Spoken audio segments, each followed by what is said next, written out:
Қазақ емес, нағыз қазақ Ерсай деген. Домбыра деген. Ерсай. Нағыз орыс емес, нағыз орыс гитара деген. Тамара. Тамара деген, иә. Мына енді бүгін мереке болғаннан кейін, әр халықты мерекеде адам негізі көрген адамды ұстап алып құттықтау керек. Құттықтау керек.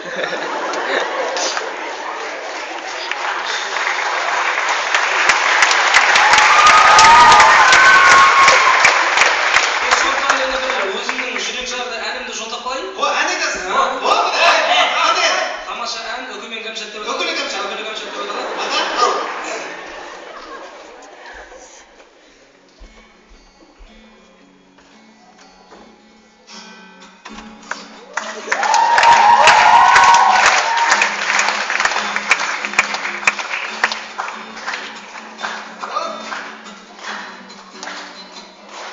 Айтсашы.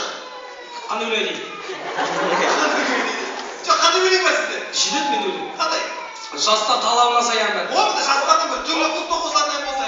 Түнгі клубта? Өздері естіп бір қуанып қалсын. Болды. Ал, Келесі мынау тыңдайтын әндеріңіз Питбуль ағамыздың жақсы бір әні.